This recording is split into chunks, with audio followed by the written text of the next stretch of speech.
Greetings and welcome back to PhotoJoseph's Photo Moment. We're now in the Q&A portion of the show. We have just been looking at the new PhotoJoseph.com, what was formerly PhotoApps.expert, and exploring all the things that it has to offer. It is still in progress, still evolving, but it's coming along nicely and quickly, and I think it's going to be, I think it's cool. I'm very excited about it. So now I know there's some questions that came up about the site, so we're going to address those right now. Let's see what's going on over here. So remember, if you got a question directly, try to put @PhotoJoseph in front of it. That way I see it. I see one in here from the construction podcast that I'm going to address because even though it doesn't have my name in front of it, but do put that name in front of it, it helps me to find it. Construction podcast says, only streaming is better. It would be nice to have extra benefits like presets or members only streams or support. I've thought about the members only support forum, so that is something that I have considered.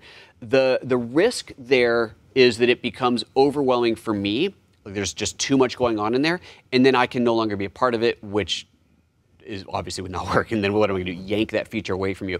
So I need to be careful about adding features that I can't keep up with, and forums are one of those. I used to be active, back in the early days of the site, I was active in all of the forums. I was responding to the majority of the questions. But it got to a point where it was dozens and dozens of posts, if not hundreds on a big day, coming in per day, and I simply couldn't keep up. So I had to, and I remember this very clearly, one day I had to just say, I'm turning off notifications on the forum posts, and my email just went from piles of stuff to a more reasonable level.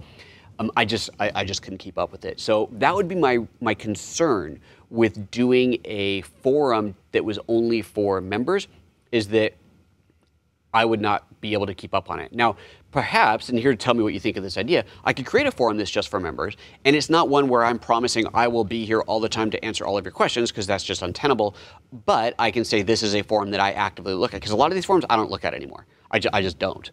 They're largely self-policing. We have very, very good spam filtering, and if spam does get through, users, viewers, you guys have the ability to say, this is spam. I think 2 people hit the this is spam button and it gets knocked off. Try to keep abuse down so people don't just spam people's posts that they don't like.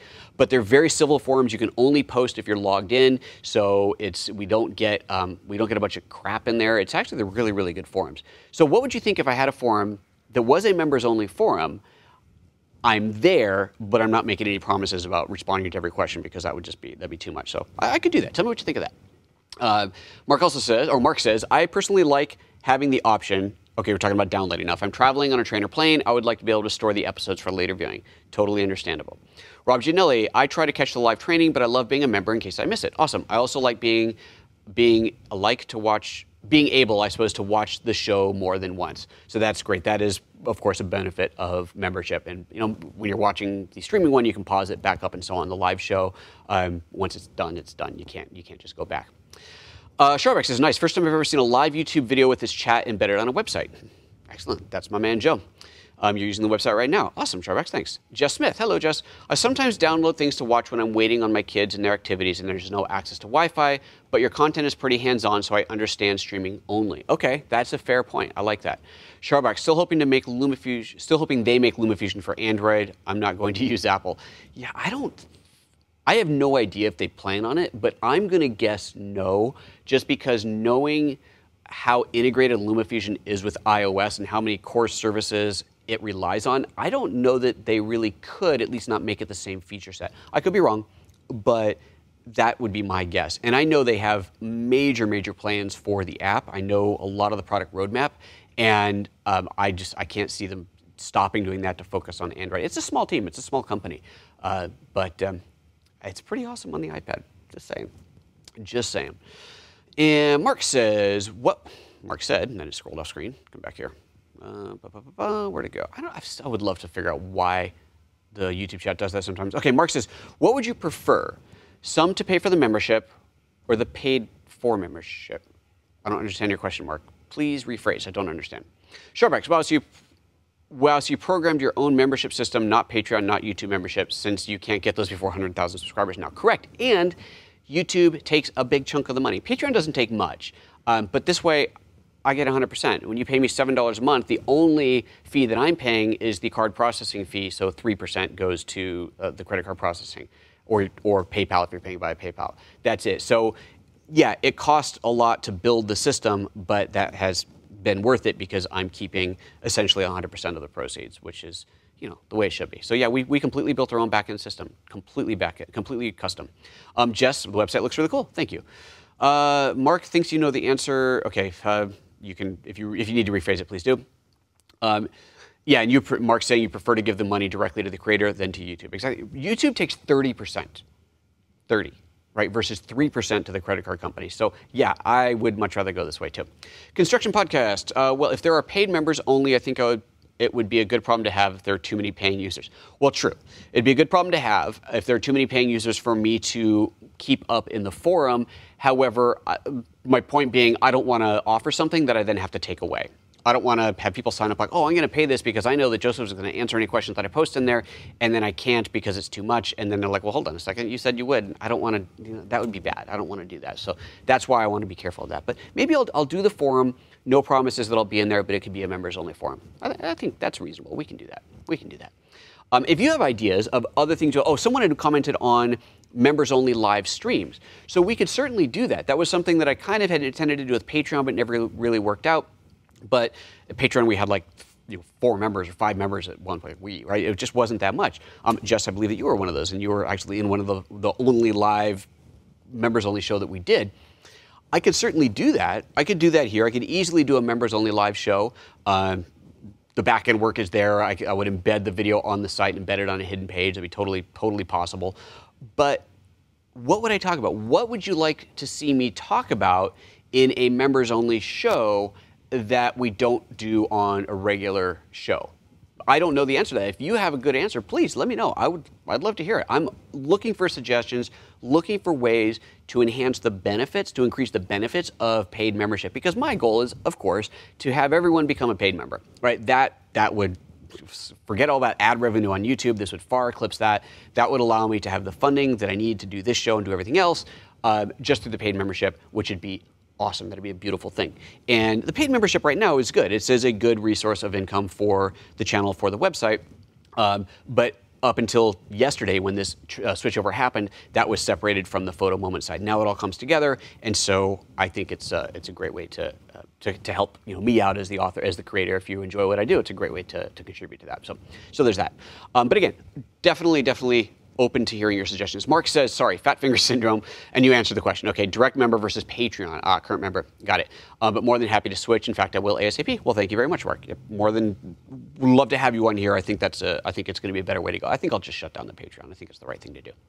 Construction podcast, business stuff like how to get the job, specific step-by-step instructions, how to shoot different shoots, and everything to be documented. I think we're talking about unique types of shows. Okay, that's interesting. So more business side. That's interesting. I like that. We do a business topic, business of photography, business of live streaming, business show. Okay, interesting. Sharbeck says, I just think that if they let you have YouTube memberships, you might more easily reach 10 times more members, so that outbalances the 30%. Yeah, right, fair enough. That could be true too. However, I'm not eligible for that. Nowhere near. I think, like someone said, I have to hit 100,000 subs to be able to get to that. So I'm almost at 18,000 right now, which is awesome. I mean, fantastic that it's growing like that. But it's interesting when you look at the dynamics, you look at the finances of YouTube, ad revenue only. To make a living on YouTube just off the ad revenue, for me, for as many shows as I produce, 3 a week that are driving ad revenue, I mean, I would have to hit probably 500,000 users. To really make enough money to live, I'd probably have to hit 500,000 subs. And that's for 3 shows a week. For YouTubers that do 1 show a week, it's even more, right? So it's hard. So at 100,000, if you can start making the money off of the membership revenue, that's great. And at that point, you probably could make enough to make a living, assuming you get, and obviously not 100,000 people are going to be paying members, but you could get a good enough portion of the members to be paying. If I can keep the entire revenue, then that lowers that bar even further. So I don't have to have 100,000 subs. And I'm providing stuff outside of the YouTube space, right? The live training is not about YouTube. It's about the training that you're getting for the apps, for the software. It just happens to be broadcast on YouTube, but that can be broadcast anywhere. It's irrelevant. That's what that's about. So you're getting things that aren't tied into YouTube directly. Putting all your eggs in one basket, always a bad idea. And so I certainly don't ever want to rely just on YouTube ad revenue. I don't only want to rely on affiliate sales. I don't only want to rely on membership to the website. I don't only want to rely on even paid clients for the photography work that I do. having it distributed is definitely a much better thing. Sharbex is asking, how many views a month would you need to make a living just on YouTube ads? I know that for me, if I hit 100,000 subs, that would, I have spreadsheets, I've done all the math and the projections on this. At 100,000 subs, I would have, assuming things stay on track, I'd have enough revenue to that's not to make a living and replace all of the revenue. That is enough to say, that is enough to pay for this show and pay for this show to do things like go places to do specific shows and specific shoots, which has always been the goal here. To be able to say, right, it's, the example that I always use is the cherry blossom season in Japan. Right, like how everybody knows about this. It's this beautiful, incredible thing. Cherry blossoms everywhere. It's one of those things that many photographers would love to go see and shoot one day. So if I had the resources to be able to say, right, we are going to go to Japan this week. We're going to go explore the Cherry Blossom Festival. I'm going to shoot. I'm going to vlog from there. I'm going to do live broadcasts from there. We're going to talk about the experience, talk about shooting, talk about techniques, and that would be incredible. But obviously that would cost thousands of dollars to be able to get there, stay in a hotel, yada, all that stuff. And I would love to be able to do that, but at this point I can't possibly justify that, right? I mean, there's nowhere near enough money coming into the show for me to do that. So I try to do those things when I have other reasons to go places, other client paying jobs, or I just happen to be on vacation somewhere and I'm, always working, right? So that's what happens now, but I would love to get it to that point.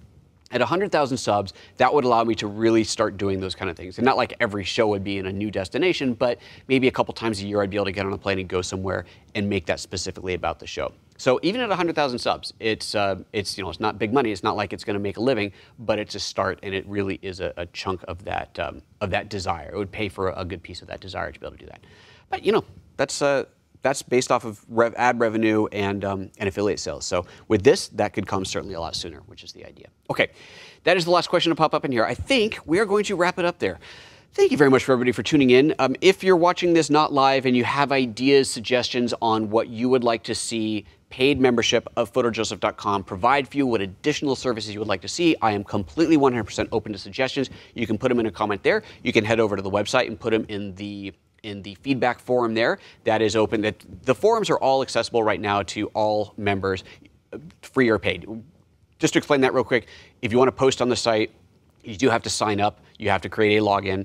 That's what allows you to post. You cannot post as a guest. There is no anonymous posting. There's no guest posting. You have to create an account, but that, of course, is free. And you can create an account by creating your own unique name and password on there, or you can use Facebook or Google, maybe other services, to create an account as well. Just like your Facebook login, we do that too. So if you want to do that, but you do have to create an account to post. You don't have to create an account to read. But if you do want to provide feedback and you don't have an account on there, just create one. Obviously, that's free, and away you go. So that is that. I think we're going to wrap. Oh, there was one more question that came up. Let's pull this one up here. Construction podcast, are you able to review more camera brands like Canon, Nikon, Sony, or are you not allowed to because you're Lumix ambassadorship? That's a great question. Let me address that. So essentially, no. I don't review other camera brands unless there's something that is completely disconnected, completely not competitive to Lumix. So for example, I don't have it here, but the 360 camera, the Wonder 360 camera. Panasonic does not make a 360 camera like that, so I can talk about that. That's no problem. The DxO1, when that was still around, may they rest in peace. The DxO1, great little fun accessory add-on camera to your iPhone. I talked about that a whole bunch. That was never an issue because there is nothing from Panasonic that competes with that.